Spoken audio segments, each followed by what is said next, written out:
What's up, Group Coach Nation? I am super stoked about Sheryl hanging out with us today. So the reason I asked Sheryl to hang out on our show today and to dive deep into stuff is she's a master at systems and processes. So those of you know a little bit about my backstory, the first thing that set me free was a book called 4 Hour Work Week. Sheryl, I don't know if you know about me. I read this 4 Hour Work Week book, the Tim Ferriss book. And of course, like we all do, I was like, this is the dumbest thing ever. He's just a like a marketing BS guy. But I was so desperate and I was working 14-hour days. I had 5 kids and I was missing life. And we were running an agency. The agency was doing fine. I was like driven to get more money at that moment. I was like just wanting my life back. So we were making it. We were doing fine. And 4 months later, getting systems and processes in place, 4 months later, I had quadrupled my income, cut my hours to 4 hours a day. And I couldn't believe it. And now I think that agency, I might spend an hour a week running that agency with my team and systems.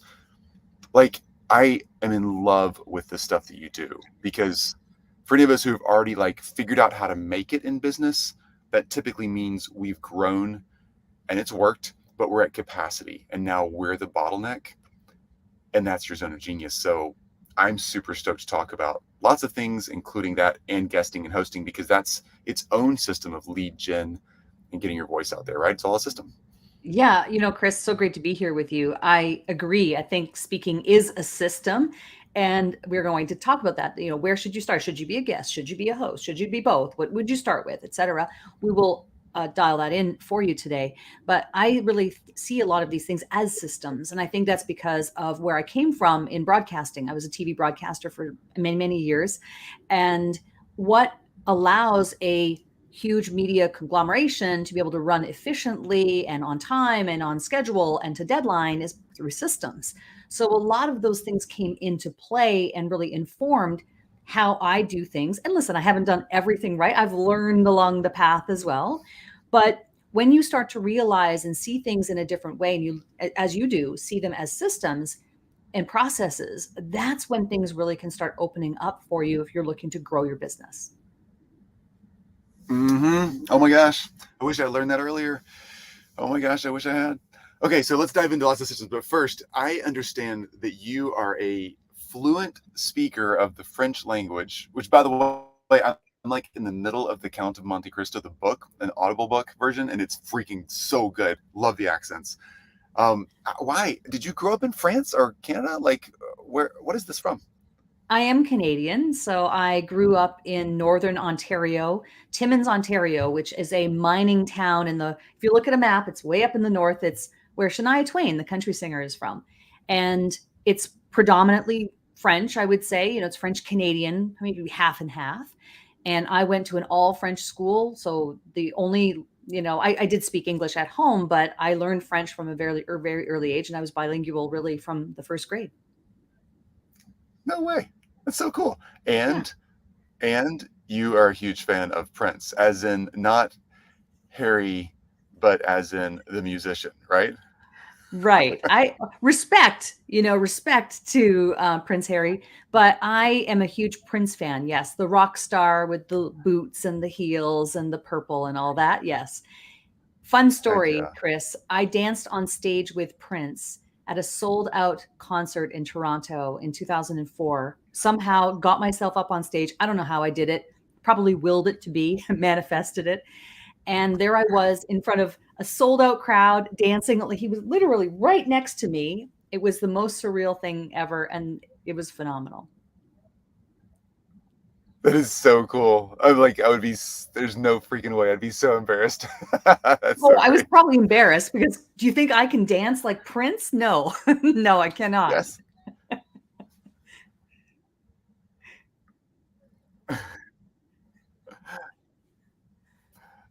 Obviously, you can dance because you did it. And who would do that if they couldn't? Okay, let's talk systems. So, systems.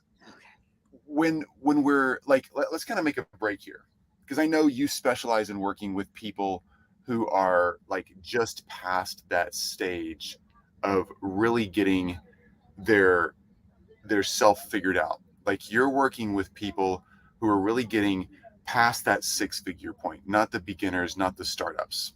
And I think we might have lost Sheryl here for just a second. If we have, we will edit this episode out. See if we can get this back on here. I can hear you, Chris. I can hear you. So Make sure if we my still have image, Sheryl here. yes, I'm here. Can you hear me? I'm Sheryl, you there? here. Yes, I am. Oh Hi, my can you gosh, hear me? guys. Uh-oh. Oh, you know what? I'll carry on because Chris made a really good point there. Yes, it is about systems. And I do work with people who are at the high 5-figure, 6-figure range, the people that haven't, they're not dialed in terms of the scaling yet. Because at this point, typically when you start your business, you're throwing a lot of spaghetti at the walls. You're trying to figure yourself out. Who are you? What are your products? What are your services? And often you are doing that one-to-one, and you are likely reinventing yourself every single time you bring on a client. I'm not saying that's wrong. You're bootstrapping it, you're figuring stuff out. And there is this, it is kind of a painful stage that you have to go through, but you go through it. Once you get to the point where you really feel more dialed in terms of, oh, I know who I am now, I know what I do best. Now, all of a sudden, you start to think about, and Chris mentioned this earlier, this idea of capacity. When you're doing one-to-one work, as you know, Chris, right, with the work that you do, is you are at capacity, or you're going to soon be at capacity, and you need to have a plan to get out of that place where you're doing everything operationally, where you're you're in there for however many hours per day, like you said, 14 hours a day. You have to have a better system because you will burn out, and that's not the point. That you didn't get into business or entrepreneurship for that. You got into entrepreneurship because you wanted a better life, not to be bound to 14, 16-hour days, in many cases longer than when you were an employee. So it's really important to think about that. And I view speaking as one of those systems that really And helps it's so. liberate you. Go ahead, please. Please go ahead.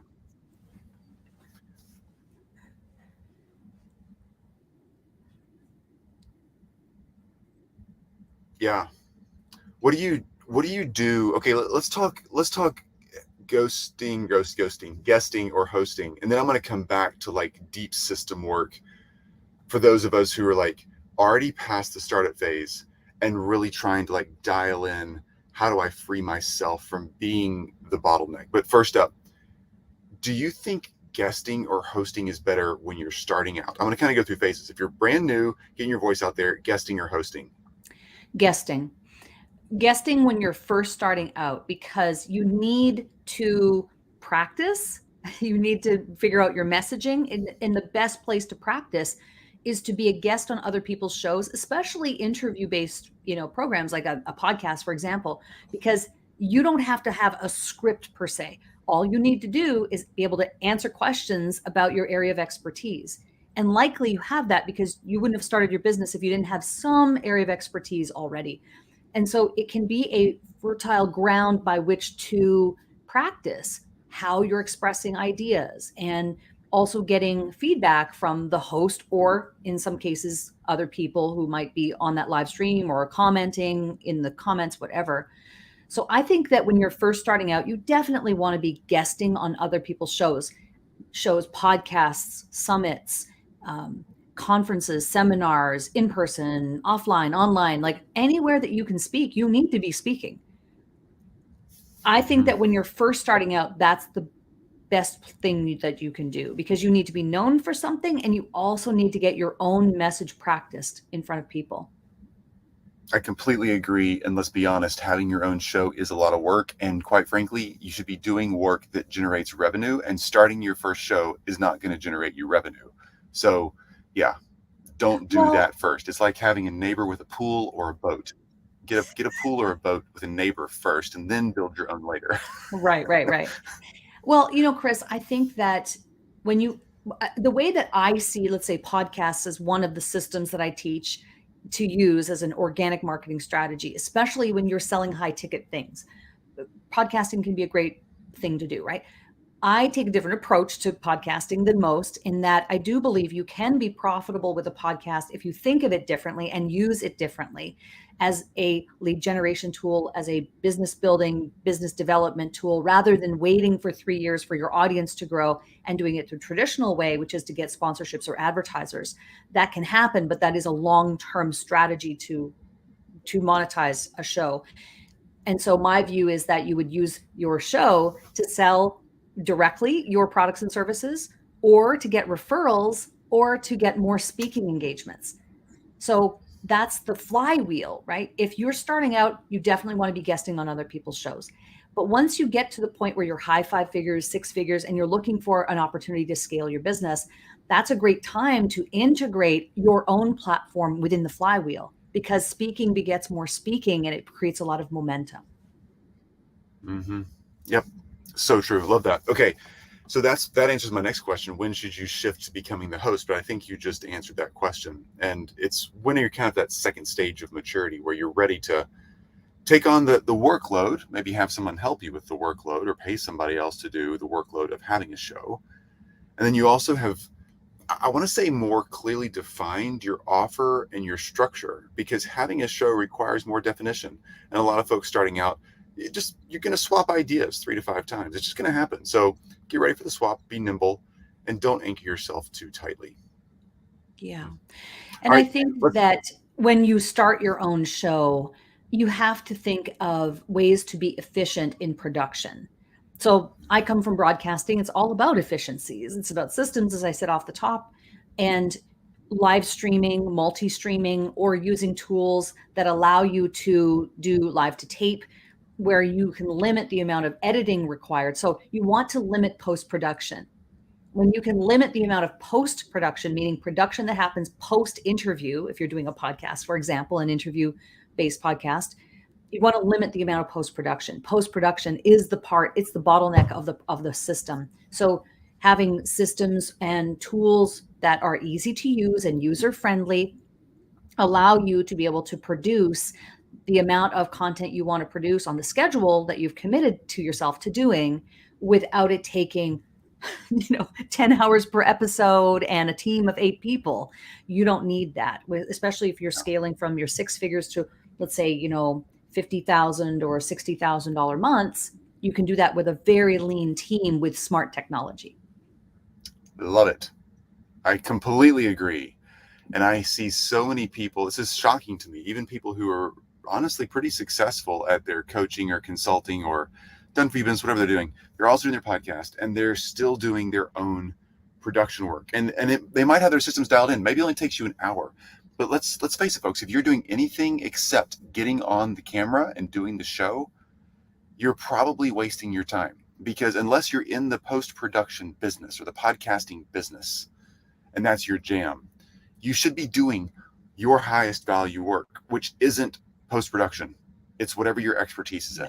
So stay focused to your clients. Okay, now let's dive into systems and processes, Sheryl, because this is so near and dear to my heart. Changed my life. I remember when I first started systems and processes, I spent, I want to say it was in the first 4 months, obviously. And every day I would come home 20 minutes earlier than the previous day. Every day I'd come home 20 minutes earlier than the previous day. I had an alarm set on my phone. And if I didn't show up in the kitchen with the phone down, the computer off, then I would have to pay whoever was in the kitchen $1 per minute I was late. I have 5 kids plus Jill, so there's 6 people potentially. Twice I had to pay out. But that was accountability for me, because we all know there's systems and processes out there. We all know there's experts like you to help us. But we're also entrenched and think that we're so valuable, we can't do that. I have to be work. But putting a $400 an hour price tag is what $6 a minute works out to be. A $400 an hour price tag motivated me to make the changes and do something different. So, Sheryl, I know you work with people who are in the 6-figure space and above, like already cracked the code, already successful. Now they're in their own way and they have to get out of their way. And most of us don't start in business because we're awesome at systems and processes. Most of us are awesome in our space and we suck at that part.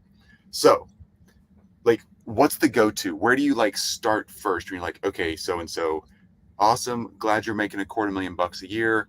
You're wishing you could make $500,000 or $1 million, but it's just falling apart constantly. What do you do with them first? Well, as it relates to speaking, then I would say that you want to really look at, well, first of all, I don't think that you want to your point, to be doing everything yourself. It is advisable at that level to have at least a virtual assistant. Have someone who can do some administrative things, who you can delegate some tasks to related to speaking, for example. So that could be doing research, doing outreach, having templates for emails or reaching out through messaging, whatever the means are, because there will be various ways in which you want to reach out to people. Email is typically the way, right? You're going to want to pitch yourself to be on other people's shows, or you're also pitching to get people onto your show. So those are not things that need to be reinvented every single time you reach out to someone. You can create a template, like a pitch template, right? And you can certainly, you don't want to be sending that out just as it is. You do want to customize it. But in order to customize it, there does need to be a bit of research that's done on who that person is. How can we customize and make that experience unique to them? So I do recommend that you have, and most people who reach that level of six figures probably do have maybe a part-time or even maybe a full-time VA at that point, or someone who is helping them with administration. So that person can be delegated other tasks related to the speaking as well. So what is that? That's standard operating procedures, SOPs, right? It's developing what are the steps that have to happen and in what sequence. And I think the other part of the systems is also looking at project management and different technological tools that you're using in order to keep that communication flow going. I don't think email is the most efficient way to communicate with that person. So are you using, like, Slack is my favorite way to do that for our team, right? Is to have a Slack channel where you're able to communicate in a text format with that person in real time. And so it's things like that that just start to make your life more efficient overall. Do you recommend a time study when people start working with you, or is that frustrating to most people? I've done a few time studies and I hate them, but they show me so much information about what am I really doing? Yeah, I mean, I have to admit, I get frustrated with that process because I'll get really keen. I'm like, yay, I'm going to start it. And it never seems to come to fruition. What I typically do is I write down, I'll make the list of these are the steps that need to happen in order to get this thing. So I like to look at it from the perspective of, here is the outcome. This is the outcome that we need. This is the ultimate thing we're striving for. Let's say it's to land a speaking engagement for Sheryl, right?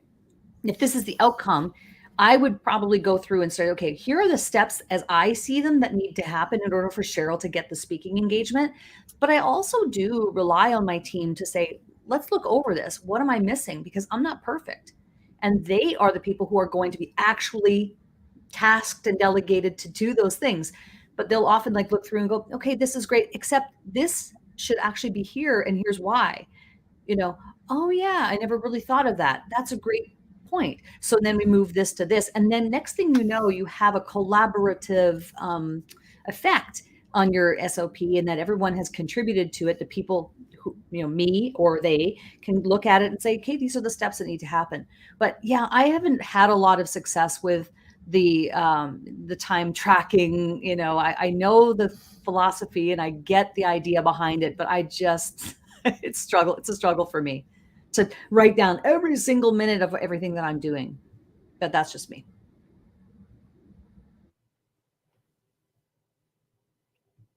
I think we might have lost Chris. But that's just me. So I would prefer to look at it and just go, what is the outcome that I'm after? And what are the steps that need to happen in order for that outcome to happen? But I do like to allow my team, or let's say a VA, if we're talking about one VA at this point, because listen, if they are a great VA and they do a lot of this type of work, maybe they are part-time with you, they've probably done this type of thing for other people, they can have some expertise that they can bring into the equation for yourself as well. So don't discount someone who is, again, a virtual assistant. They have thoughts and ideas that they can contribute to the process as well. And it's not just about delegation, in my opinion. Yeah. That makes a lot of sense. Yeah, it really does. What about you, Chris? Your advice is really helpful on this. It is such a complicated piece to add any type of. Yeah, I'd say it's for me. It's like I appreciate your advice because you have.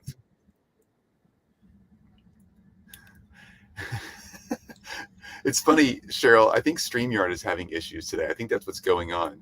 Um, for those of you who are watching in, if you're watching live, I'm hoping StreamYard is piecing this together for you seamlessly, because it does a pretty good job with that. But StreamYard keeps popping up a warning that StreamYard's server is having an issue. I don't know what that means.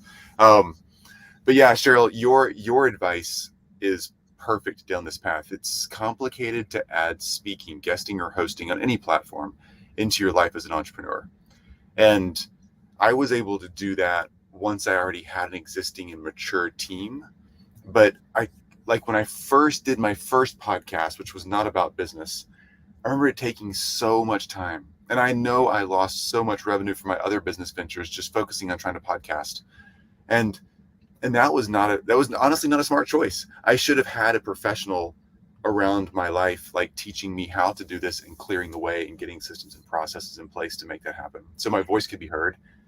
And someone like you is honestly the greatest fit for that kind of thing. If it's not your jam, just hire somebody and get some help, learn, like get it right. Otherwise you're going to spend a year or two doing it wrong, and you're going to just hire somebody to do it right for you anyway. Like, just get there, Chris, here's the other thing that's really interesting about where we are at in the world right now. And I'm going to bring it up. It's AI, it's artificial intelligence. And never has there been a better time to start utilizing AI for speaking. It's amazing what you can do with these tools that are now available to all of us. I mean, AI is nothing new, but we generally now are becoming more familiar because the interface is now alive and growing, and there's millions of people using ChatGPT, for example, and the next version of it's coming. And that's the thing that I'm exploring right now, is the use of AI. That's some of the things that I talk about in my workshops too, right? Is that how do we utilize AI to help ourselves get those speaking engagements? That's the beauty of this now. Yes, I still think you should have a VA to help you grow into the multiple six-figure level, because there are lots of administrative things that can happen and that can be delegated that you ought not to be doing.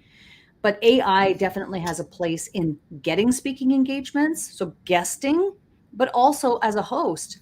You can do so much research, and your VA could do that research for you. What you do as the leader is you can help them with prompts and give them direction about what it is that you're trying to accomplish. So that's what's happening for me internally here, is my VA is learning all about ChatGPT. So she can help me, help myself, but also help others. It's a tool that it's not going anywhere. So we need to learn how to adapt to it and how to integrate it into our speaking system, so to speak. Okay, I'm going to leave it there for today's conversation, Sheryl, because that's really good. Like, okay, so let me just say this. If you're trying to figure this speaking and hosting and all the systems and all the process out around this, obviously reach out to Sheryl. SherylPlouffe.com, SherylPlouffe.com. If you're listening in, that's how you spell it, SherylPlouffe.com. And like, if your next workshop is incorporating some of this AI stuff in there as well, like, that's obviously worth just signing up for and taking a listen and see what's going on. So, Sheryl, as a professional speaker, I appreciate you doing this with us today. And like, I appreciate your experience and your tact and your wisdom in knowing how and when to do this right. So thank you for spending the time with us today and just helping. I truly appreciate that. Chris, this has been so much fun. I know StreamYard has been a little bit in and out, but I tried to hold the fort while you were gone and came back. So hopefully this all works out in the end. And I think, you know what, at the end of the day, I can't wait to. yeah. At the end of the day, it's not about perfection, really. It's about getting the message out. And I think we've accomplished that today. So it's been so great to be here with you. I can't wait to watch the replay, Sheryl, because there's like moments where like StreamYard completely kicked me out twice, and I come back in the room and you're just rocking and rolling, doing your thing. So professional, like that, this is it. Sheryl Plouffe, she's a rock star. Thank you, Sheryl. Chris, no problem at all. I've done it many times on TV, so I guess it's just ingrained in me. All right, everybody, SherylPlouffe.com, SherylPlouffe.com. Learn about using AI, learn about systems and processes, learn about figuring out if you should be a guest or a host or a ghost, and how you can use that speaking opportunity to actually like truly impact your business. And I know I have. I know Sheryl shows people do it all day long. So Sheryl, again, thanks. Everybody, do the freaking work. Get the results. Just do the right work, as we always say. Sheryl knows how to do the right work in this space.